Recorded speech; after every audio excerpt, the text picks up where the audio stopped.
I thought I, Yes, hello everyone. Yep. there you are. Thank you. Thank you guys so much for coming. So I was so excited when I reached out to Cheryl to see if she would come on and chat with you guys, and she instantly said yes. And it was just so nice to hear that. So Cheryl, she is just an amazing and accomplished professional. She's the creator of the area method.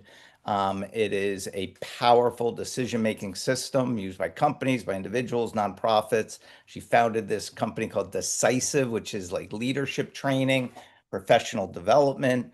She works at Columbia Business School at Cornell, and she's a leading LinkedIn learning instructor and also has done a TED Talk. Award-winning author. She has her investigative journalism. She does so many different things. Her and So much of her expertise relates to what you guys are going through. These are all transitioning service members, Cheryl and Emma, who are getting ready for their next chapter. And I just thought all the great work that you've done on problem solving and all these topics that are going to be applicable to them. So, but first of all, thank you guys so much for being here, man. We truly appreciate you taking some time out to be with us. We're so excited to be here, and thank you to everyone for your service. Thank you. So one of our service members, Heidi, is going to MC the session. So she was kind enough to jump in and she wanted to meet you guys. And so I'm going to hand it off to Heidi and she's going to lead the discussion for us. So thank you, Heidi. Hi, good afternoon. First of all, I just want to thank you both for joining us today and dedicating some time to mentor us. We all really appreciate it. I know we already heard some of your background, but I was wondering if you could maybe elaborate more on how you got to this point, what inspired you to come up with the area method? Sure. It was a very unexpected pathway. My background is in investigative journalism, and I spent over a decade at the business magazine Barron's. And at Barron's, we wrote about publicly traded companies, and I ended up specializing in what you might call the bearish company story. Those are stories that take a skeptical look at a company's finances or at their strategy. And when these stories came out, there was often a very outsized reaction. Sometimes the stock exchange would halt the shares because they couldn't be traded in an orderly fashion. Sometimes a regulator like the Securities and Exchange Commission would get involved, or enforcement like our FBI. At other times, about a half a dozen companies that I raised questions about went out of business. And for one company, the CEO was actually sentenced to 10 years in jail. And although journalism celebrates truth to power, these stories felt uneasy to me in the sense that behind every story is a lot of people. And people's livelihoods were at stake. It's not just speculators who are in the stock market, it's people who have a retirement account. Or if you work at one of these companies, or for one of the companies that was rated by the FBI, they were the largest maker of diabetic test kits in the United States. So now you have a product that millions of people invest their health in. So I started to think about, well, how do I know that I'm telling stories that are true and that should be told? How do I know that I'm marshaling the right evidence? How do I know that I'm listening to people to try to pull out their incentives and motives, which might not be pure? And what I realized is that there was no decision-making system that addresses these kind of assumptions and judgments that people make. We now call them cognitive biases. And so I just decided, with my background in journalism, maybe to simply do a more ethical job at work, maybe I could put together a system. And that system became what I call my area method. An area is the letters of the steps of the process: absolute, relative, exploration and exploitation, and analysis, that try to move your work from bias to objectivity, so that you're constantly thinking about where you could be making unfounded assumptions and judgments that could be leading you to the wrong conclusion. Yes, thank you. Actually, I was looking at the steps in the area method, and one thing that jumped out at me was the projection bias. I've seen a lot of that where folks kind of project that other people should think the same way that they do, and I think that causes a very strong communication barrier because we all want to assume that everybody's going to hear information the way we're giving it, and that they're going to be on the same page as us when they maybe won't be. So, in your opinion, what's a good way to get around that, and how do you work through a bias like that? I think that's a terrific insight. We're all stuck inside ourselves, right? And we each have sort of a way of problem solving that feels comfortable to us. And we know that sometimes we have friction with other people. They don't see it the same way, but we don't necessarily know what to do about that. And so I think one of the easiest things that you can do is to ask, what do you think you heard? Or what questions do you have? Because oftentimes we go out of our way to try to be clear, to try to be inclusive, and we see people that smile or nod their heads, and we may take that as confirmation when actually it's just silence. And so I think that that is a very easy way to sort of test out, are other people hearing what we want them to receive? And I'd like to say something else about this important point that you're bringing up. My newest book, which is called Problem Solver, is on work that Emma and I did together around what we call problem solver profiles.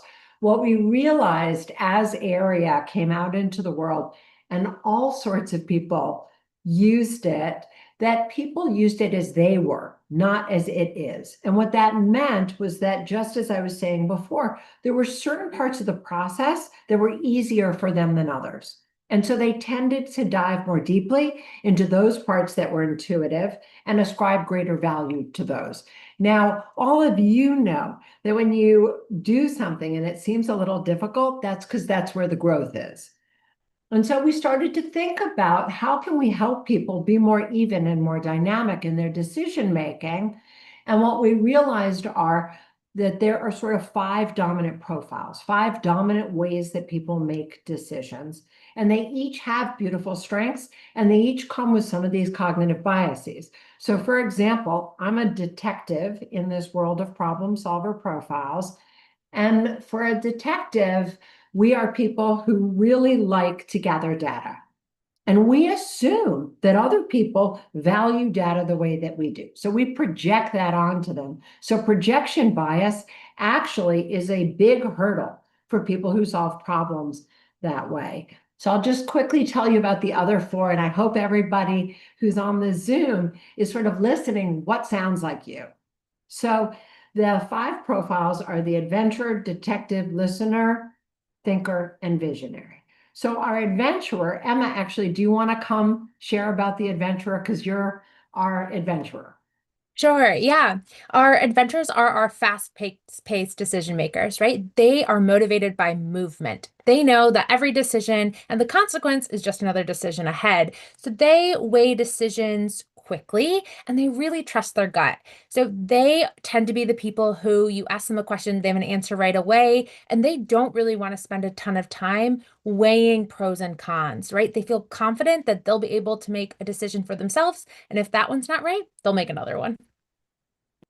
So that has a beautiful underlying optimism bias to it, right? So that's one of the biases that can get in the way for the adventurer. But I hope that everybody has the great good fortune to have many adventurers in their lives, because when you have an adventurer around, you're just not going to get stuck. They're always going to have great ideas and they don't anchor on them. So if they hear a great idea from Heidi, and they say, oh, yes, let's do that, and then they hear a great idea from me, they can jump from Heidi to me as they're able to identify what actually sounds best to them and articulate the reasons behind the preference that they have. So we also talked about the detective. So next is our listener. This is our most collaborative, cooperative, and trusting of our problem solver profiles. This group has a close-knit group of advisors that they know that they can go to, but this is the group as opposed to our adventurer that has the least developed gut. They have a hard time finding that inner voice. And cognitive bias for them would be liking bias, overweighting information that comes from somebody that they have an affinity for. And then you have your thinkers, and this is by far the largest group that we have seen in the population of people who we have looked at. And we've had information from well over 15,000 people about this. This is your cautious, careful, thoughtful decision maker, the actions between their ears. They want to know their options, and a limitation for them is the loss aversion. They want to mitigate the downside. They're not solving for the best possible outcome or the best outcome possible. They just want to limit the downside risk. And then finally, we have the visionary, and I bet there's a lot of these that you know well in the armed forces. These are people who like things that are original and are creative, and they can see the big picture. They may not know all the details, but they definitely overweight things that are original. And so they can have kind of a scarcity bias where something that's unusual that only they can see seems to have more value than something that is pretty common that could be just fine. In your experience, do you ever see that people kind of cross over into multiple and not just necessarily stick with one of those? Great question. First of all, these are not prescriptive. It's not going to tell you what you're going to do next. What they are is when you're going through the day and you're in sort of a perfunctory mode, these are the comfortable habits and patterns of behavior that you're going to go to. So that's one. Second, we all have pieces of all five of us in ourselves. And thinking about how and where we make decisions comfortably and how and where we do things in different ways can show you how you move across the profiles. And I invite everybody, if you navigate to app.areamethod, areamethod.com, there's a free quiz for the problem solver profile, and you can just click on that, you sign up. The quiz takes you maybe 5 minutes, and you will self-categorize yourself into which of these profiles is yours, and you can read about it. And then the book Problem Solver goes into it more about how to really use this to transform decision-making with other people. I see you also have something called cheetah codes for your books. Is that sort of like Cliff's Notes? So think of them like the graphic organizers of all of the books. They're called cheetah sheets, and I like things that you can use. So in all of my books, I have these cheetah sheets where they give you tips to take the skills and tools right out of the book and apply them in your daily lives. And I'll explain why the cheetah. So the cheetah, while she's our fastest land animal and can accelerate to speeds of over 60 miles an hour, she actually has her hunting prowess from decelerating up to 9 miles an hour in a single stride. And the reason why that makes her such a fearsome hunter is that that's where agility and maneuverability is, right? That's this idea of, do I want to continue on the path that I'm currently on, or do I want to do something different? And so in a good decision-making system, that's what you need, is that agility, that flexibility, that maneuverability, so that real time as the events are changing, you're updating and iterating what you're seeing and understanding so that you can react in a way that you think is going to help you get to a good solution. Okay, I have one more question, then we're going to get to some other questions from other people in the group. So with all of us navigating out of the military, there are several of us who already know what path we're going to go on, and that's kind of set for them. But there's also a large group of us who are transitioning from our expertise throughout our military career into a completely new career. And there's some hesitation on decision making with that.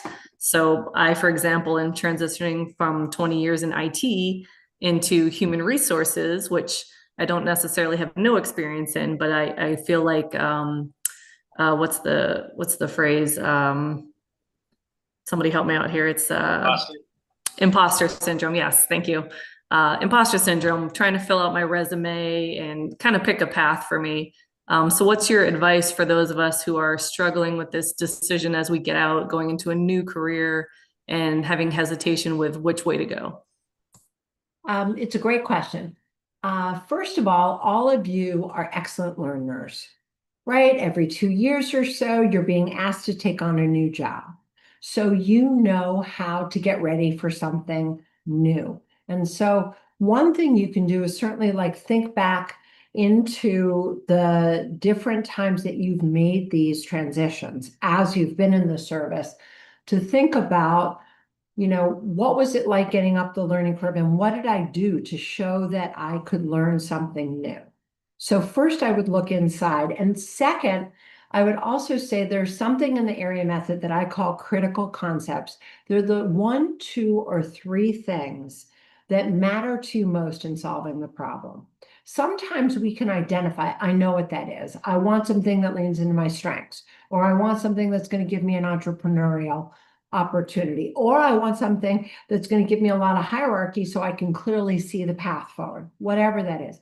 But for those of you who are not sure how to identify those few factors, here is an easy, free trick. Invert the problem and ask yourself, what are the 1, 2, or 3 attributes that if they don't manifest, my decision is a failure?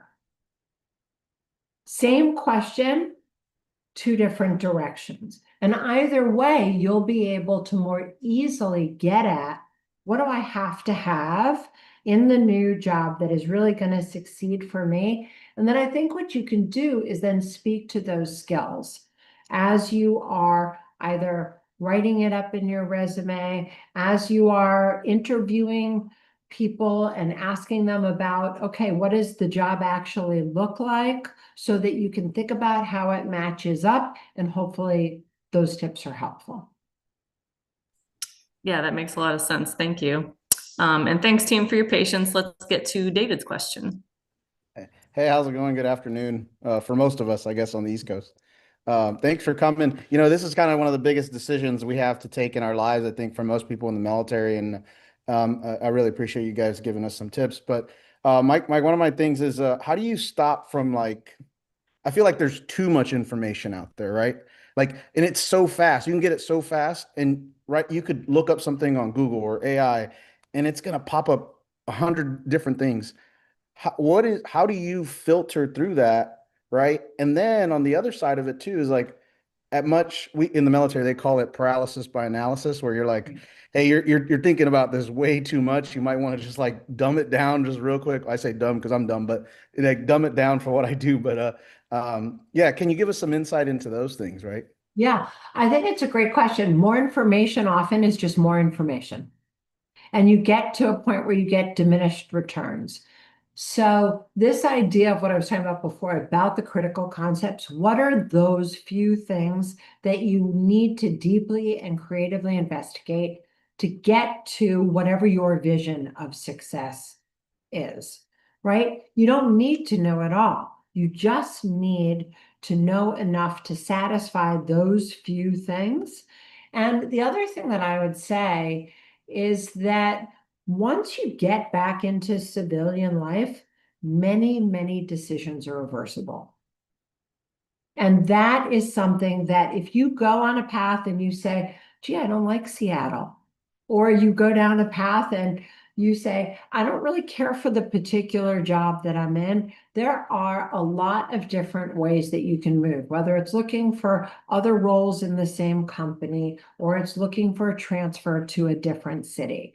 So I think the thing is to get yourself started on those few things that really do matter to you, and ask yourself what you're getting from the information that you're collecting. If it's not useful to you, you don't have to continue with it. More sometimes is just more.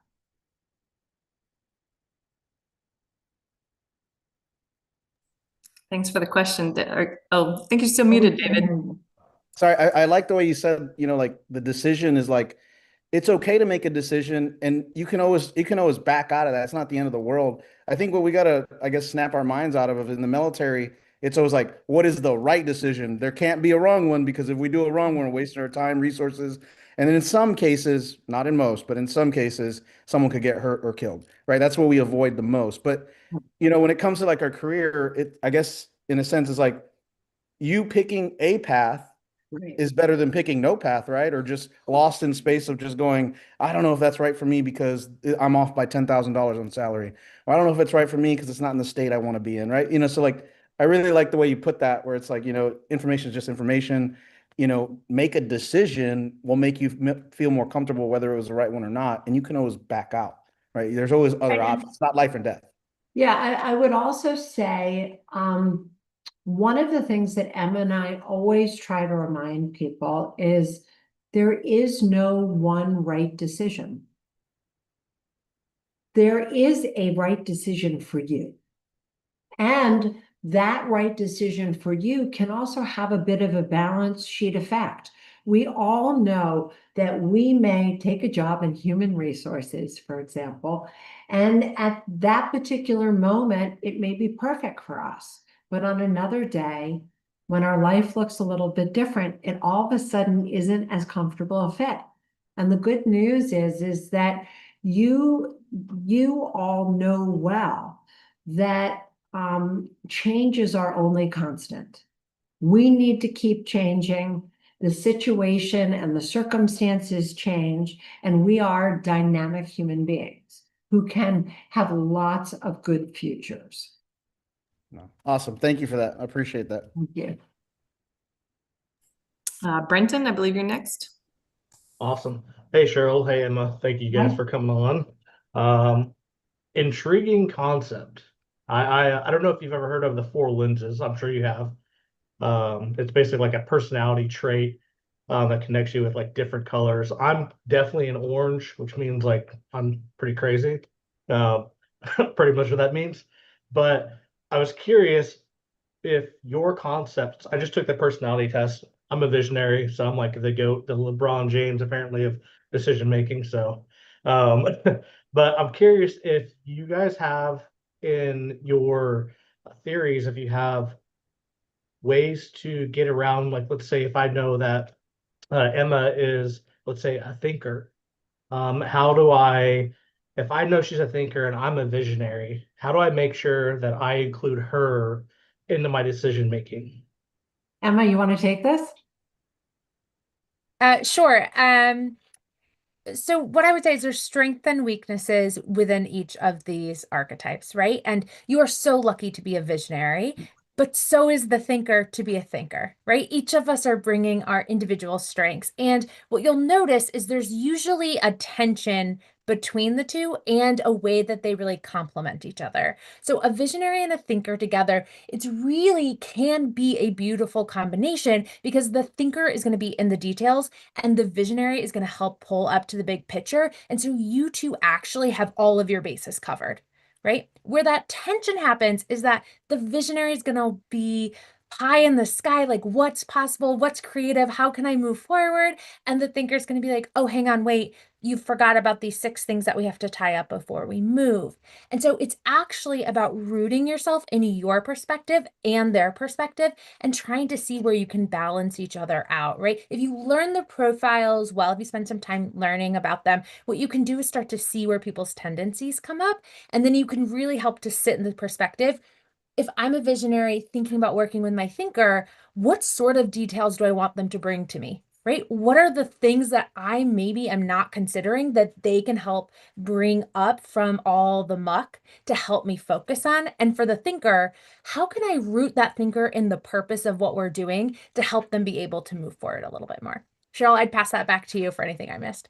Perfect. No, absolutely. Each of the different profiles together makes more of the strengths come together. What you want to try to avoid or keep in mind is that when you have many of the same profile together, more of the limitations and these biases come up. And so even if you have teams that come from all different backgrounds, you still can have a majority of people that are the same problem solver profile, but knowing all 5 profiles always allows you to bring in questions from the different perspectives to make sure that you get that more fulsome understanding of the problem you're solving. Yeah, I think these are really good, really great. When I took the test, I kind of saw that my secondary now was apparently listening, which before I would say like maybe I don't know 4 or 5 years ago, that was probably my last one. I was a talker first and then a listener last. But seeing that like that blind side really changes it, and I love the concept you laid out. It's very easy to understand. So thank you for bringing that up. You're welcome. All right. Next up is John. Hi, Cheryl. Thanks for taking my Hi. question. I wanted to get your opinion a little bit, like how you kind of came up with the area method, because when you were talking about the journalism that you're doing at Barron's, it kind of reminded me a little bit of reports that come from VC companies like Heisenberg Capital. So how did your reporting kind of differ from some of the reports that VCs put out, and how did that difference help you come up with the area strategy? So what I was looking for is a couple of things. I think that these cognitive biases, our brains want to conserve energy. So they basically try to remind us what we've done before. And they try to tell us that we want to, if we want to move quickly, we should rely on these things. But obviously, there's this great Buddhist saying, we've never been here now before, right? So obviously, these biases often lead us astray and can lead us, Heidi was saying also, to projection bias. So I wanted something that was a bit erratic, and I wanted something that built in what I call strategic stops that would force me to have these kind of cheetah decelerations so that I wouldn't just gloss over pieces of data that maybe I didn't think I needed, and that I always would be second guessing myself. And this idea, Heidi was mentioning the imposter syndrome.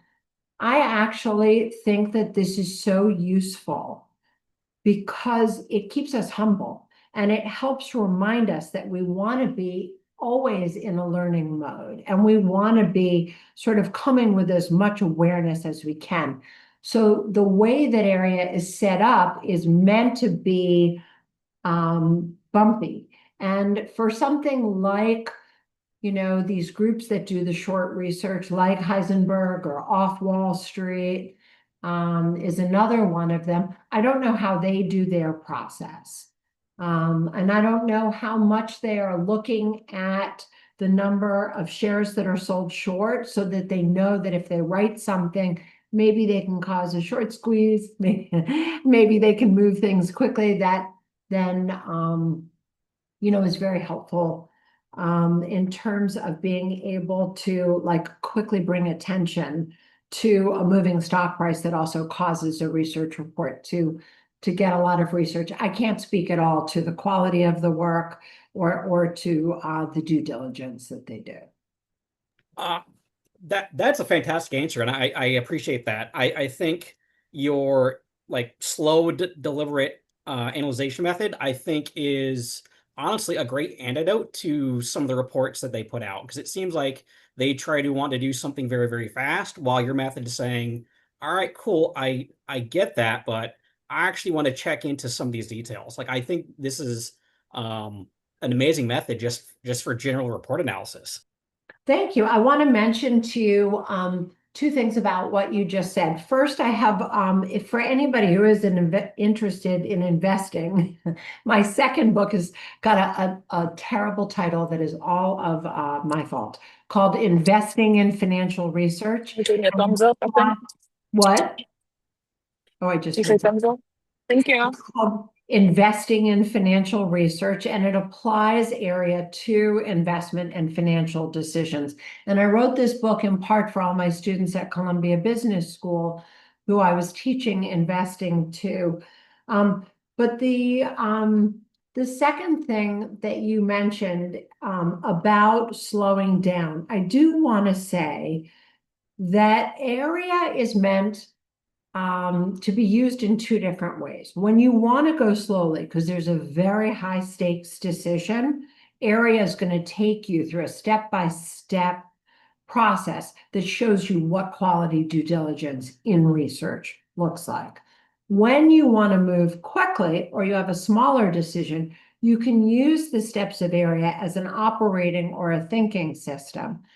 So then the question becomes, when do you know you actually want to go really slowly? So I have a definition for high stakes to help remind you, when do you really want to go through all the steps? So it's super easy. 3 questions that you can ask yourself. 1, is the outcome unknown? 2, is the decision going to have a long-term impact on me? And 3, is the price for getting it wrong going to be costly to me? When you say yes to those 3 things, that's when a system like area is very useful to go through all the steps. Thank you so much. You're welcome. All right, Daniel's got his hand up. Hi, Daniel.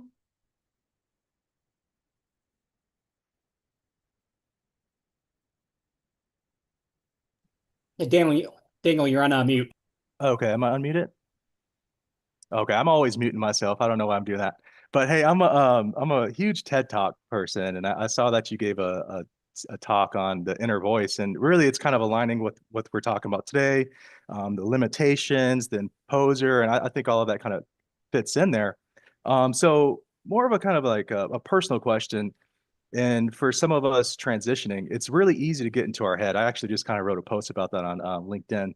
So in those moments, when you have to make that decision and you have all these other thoughts going through it or through your head, how do you really come back to center and make a decision, that obviously we want to make the best outcome, but how do we just get past our own self to move forward and make better decisions? It's a great question. I have something that I call the vision of success, which allows you to time travel over the decision. So here's the question that you ask yourself. It's just one question. What has to happen in the outcome of the decision for me to know that it's been a success? So what you do is take any problem that you're solving, jump over the problem, and imagine that you're sometime in the future. Can you get really clear on those critical concepts, on the 1, 2, or 3 things that have been solved well? What does that look like? What is that picture? And I think that is something that you can use for any decision that you're making to help you be able to have a more consistent way forward. Emma, Okay, do you perfect. want to So jump in on this? visualization's kind of seeing the result, the end result is kind of what I'm gathering here. Part of it is visualization. The clearer and the more specific that you can get on what the good outcome looks like, your definition of good, right? Heidi's definition of good, Emma's definition of good. We may all say the word good and be seeing something totally different. Absolutely. So if I'm thinking about buying a new car, my definition of a good car could be room for the hockey stuff in the back, right? But for Emma, it could be an eco-friendly car that basically really doesn't have to have any gas in it. And for Heidi, it could be an off-road vehicle. So the more specific that you can get in being able to see and understand what that vision of success looks like, the more easily you know what you're solving for. Now you know what you're driving towards. But Emma, did you want to jump in too? Well, I want to give Daniel advice that you give people all the time. So I'm just giving Cheryl's good advice, which is that writing is thinking. And so oftentimes we're like, oh, I have all these ideas in my head. I can't quite figure out what I want to do. But if you ask yourself to actually put your decision down on paper and what are the things you are considering, what's actually coming to the top for you, that forces you to turn the thinking into a product. And you'll see a lot of quiet happens when you do that. Also asking yourself the question, like, what is it that I'm thinking about right now? Like, what are those things that are going on in my head? Am I thinking about how other people will see this problem? Am I concerned about this consequence I haven't fully investigated? By turning that process of thinking into a document and a trail of your thinking, you can really come to some strong conclusions. And all of that goes to Cheryl because that is strong advice that she gives me all the time. I definitely appreciate the answer. And last thing, I don't want to take too much time, but how much do you think decision fatigue actually goes into, our capability to continue to make those decisions? Because I see a lot of like high-level CEOs, they'll wear the same thing, gray shirt, black pants is one less decision that they have to make. So would that be a suggestion or recommendation as well? Just to, hey, limit to what, prioritize what we need to make decisions on. All right, so we talked about the 5 problem solver profile, and I see Emma's beautiful smile here. And what I would just say is something like, Emma, no decision fatigue. The adventurer, decisions are easy. The next one is always ahead if they don't like what's happening. No fatigue. But we talked about that middle group, detective, listener, thinker, we are in varying degrees slower decision makers than the adventurer. The visionary can be slow or fast, but those middle group, we each spend more time in problem solving than we do in decision making. And that takes a different amount of fatigue. For the thinker, it's the biggest cognitive load. So the thinker might come to work for much of the day as a thinker. They may go home and say, I'm not making any decisions. And so for that person, maybe they want to wear a gray outfit all day. I don't know. And not every thinker feels that way. But the fact that decision making is more taxing for some than others, you may want to streamline things, right? You may want to really develop a greater routine so that you sort of don't lose steam through the day, because otherwise, what happens if you have a really important decision that's facing you in the evening, right? You don't want to basically run out of energy for that. So thinking about your energy expenditure across which one of the profiles you are can help you to think about what kind of other mechanisms or routines might you want to put in place, or you don't need them because you're lucky enough to be like Emma. Good question. Thank you so much for the answers. Great answers as well. Appreciate it. Thanks. All right, let's go back to David again. I'm back. Sorry, I had to get back in there because I was like listening to stuff. I'm looking at your website and everything. And one of my things is look at it with area. Does it have to be followed step by step, or is it kind of you can move around? And the reason I ask is because in the military, there's a lot of different planning processes out there, JPP, the military decision-making process, like all of it's out there. And I find it very unique, the relative and the exploration of exploitation where it comes after. Because I'm used to like, you have a problem or a need or whatever, and then immediately you start thinking of everything that's possible that can solve this. And then you go to, all right, what's some different perspectives out there?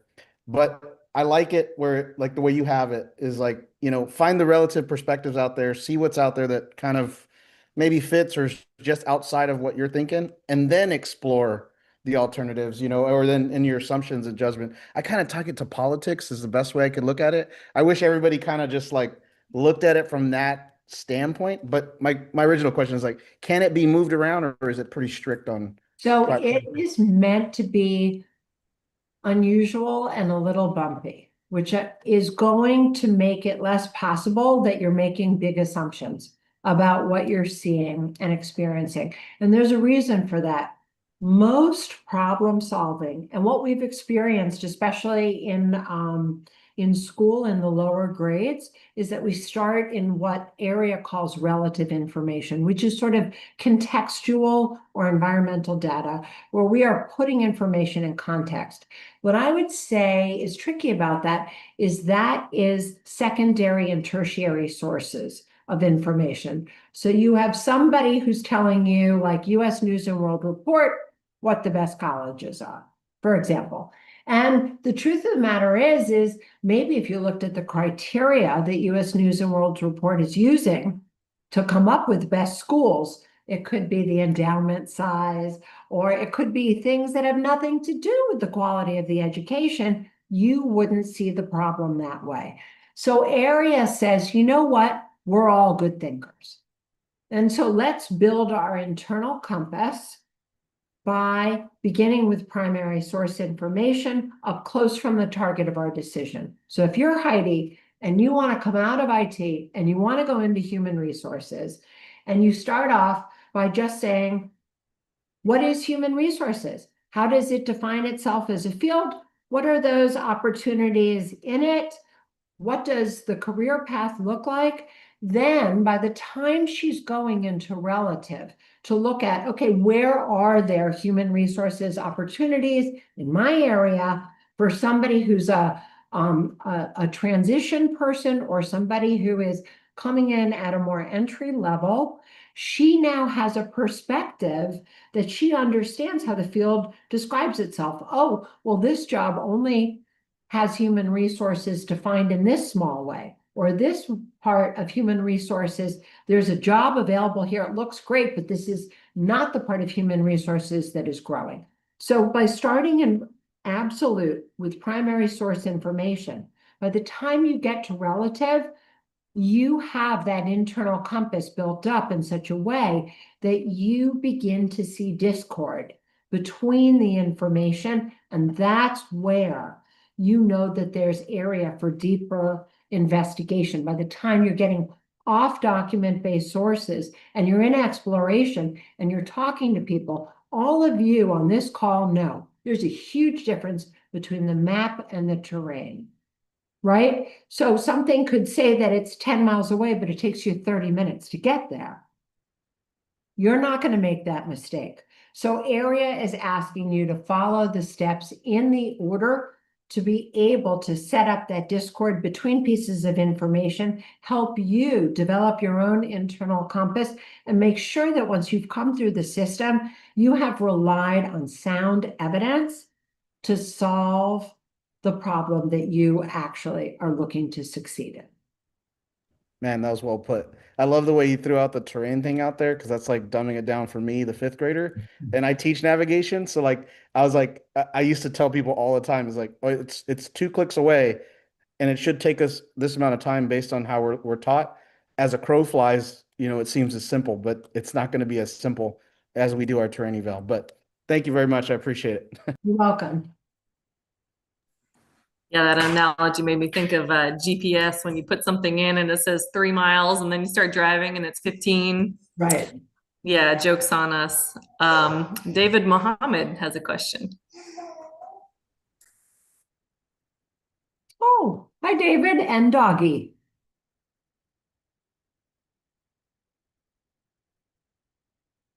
Trying to find the unmute. So Adam, a quick question on the problem solver and how it relates to like the Myers-Briggs. Is it like kind of like something that goes into more depth with the because I got visionary on there, and like with the Myers-Briggs I have ESTP. So just wondered how do you correlate between the difference to see, drill down further. So I think it gives you your secondary as well, but basically what the problem solver profile is doing, and I'm going to ask Emma to jump in on this too, is it is looking at the combinations and permutations of how you think about decision making across sort of 6 different variables. And those things have to do with speed. Is it an asset or a detriment? What type of information do you prefer? Do you want to have data? Do you want to collect opinions from others? Do you want contextual information? It's asking you also about the quantity of information. Some people just need a single data point and they can move. Others want lots of information and they want diversity of information. It thinks about things like your ability to easily identify the next step in the logical progression. It's also putting together how you feel about inclusion, right? Do you want other people? When do you want them? How many do you want? And so on. And then the last piece is also, even after thinking about these other variables, is how confident are you that the solution that you've arrived at is actually going to solve for the problem that you're facing? So Emma, would you jump into? Yeah, the only thing I'd add is that we think about decision making and personality as two separate but connected things. So you can be a person who is an extrovert and you can be a thinker, right? But you could also be a thinker and you could be an introvert. Like personality might influence how you make decisions, but decision making is your approach to all of those elements that Cheryl just mentioned. And while you could look like you take big risk, you could actually be very careful and calculated in those risks that you make. And so there is some separation between those two concepts. And we don't see a ton of trends, for example, in the Enneagram and the results of this quiz, or in Myers-Briggs and the results of this quiz, because people tend to lean into different parts of their personality, and decision making crosses pretty evenly along those threads. I want to build off of what Emma said for a minute. Personality, we don't know what to do with, right? You meet somebody, they have a big personality. It doesn't give you an entry point. But the problem solver profile, I've started to think of it as a trust accelerator. If I know that I'm working with Emma and she is going to want to know how and when we're ready to move, I don't have to come to her with a lot of my own problem solving. I can do my problem solving, and when I'm ready to meet with Emma, she would much prefer if I come to her with an idea that she can react to, because then we can be off to the races and we can move. So it gives you an awful lot of momentum when you are working with somebody and you can identify their problem solver profile. You can come ready to actually make decisions with them. With personality, there's no entry point. And decision making, that's how we get to the future. Okay. Now, with one of the things that you said, Emma, was that you can be a fast decision maker, but also do like research. But it didn't see how that was in the quiz necessarily on some of the questions. Because I do a lot of research before I make a decision, but it's all very quick, you know. And then on top of that question would be, with the advent of AI and things like Notebook LM or Perplexity, where you can ask it to go find, even unbiased, sources, and then give me, either a summary, or you can do metrics based on that, like what's the trend here and stuff. So how do you think that's going to relate to eventually with people, how the people make decisions? Well, I'll share something very exciting, which is that Cheryl has actually written a book that will be published about AI and decision making. So I think she can definitely speak to that. What I would say about speed and research, just as an adventurer, right? Like I move quickly, and the way that I'm approaching research is one of my strengths and weaknesses, right? I know what I want to do. And so when I'm researching, I'm looking for information that's convincing me otherwise, which is a different approach, right? To somebody who says, I'm not sure what to do. They can research quickly, but they're researching often with a couple of options or with no options. I'm starting from a pretty strong conviction place and then trying to convince myself otherwise. And that's like how you can really spot an adventure, right? They're not going to ignore research or data. completely, but their gut is the strongest piece of information that they have. But Okay, you're Cheryl, going tell us with, all about AI. but you're going with try to convince me not. Whereas which is more much more about, I rigorous. thought it would be more like try to make sure that I am right. Prove me that I am right, is what you would say. Oh, adventurers know they're right? Adventurers are very confident. Right. So you would find resources that prove that Yeah. you're right versus That- you just saying the yeah. opposite. Yeah, that's not usually what, like, I don't need more evidence of my Okay, perspective. of your rightness. Yeah, exactly. Yeah. All right, thank you. We have time for one more question, Michael. Thank you all for coming on here today and kind of giving this, of course, it's been a lively conversation. But I want to come from a different angle where as a transitioning veteran going into the public sector, and I am completely bought into this kind of philosophy, be it this or, a combination of the different types of the five voices or whatever, right? And then I go into an organization and I'm going in a very much I am the new guy and I'm bought in on this, but I'm finding out very quick that they are not. How can you speak on that, on how to respond in that kind of situation? Yeah, what do you mean that they're not bought in? Can you just say a little bit more? I'm not quite sure. This is speculation because I have not been hired by anybody yet.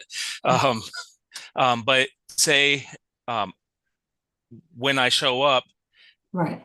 the interaction that I get is very much, I really don't care what you want, what you think. This is a job that needs to get done. Figure it out or go home. Okay. Well, going to a state that is very much right to hire state.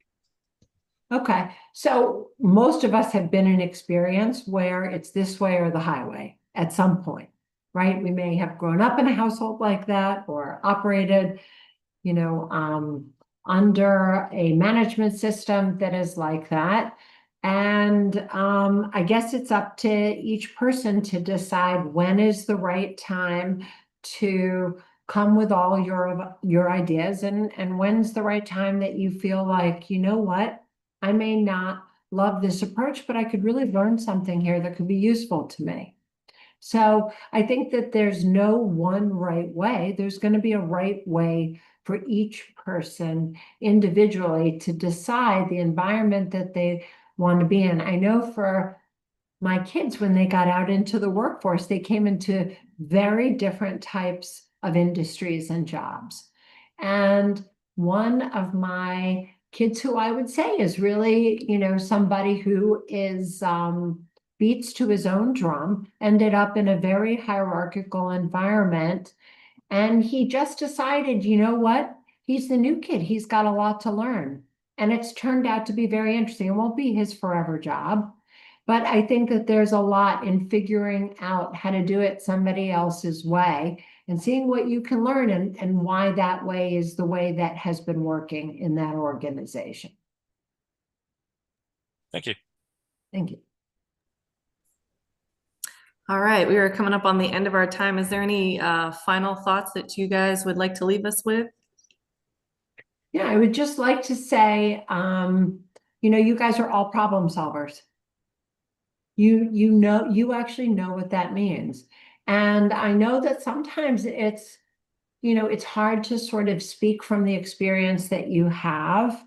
You don't want to sound like you're bragging or you're not quite sure how it's going to be received, but you have done amazing and powerful things that I hope that when it's time and you're sitting across from somebody and it's your opportunity being asked in the interview about yourself, that you share what's important to you and you share those parts of your experience that you think really help make you a great candidate and a great person and someone who's lived a big life.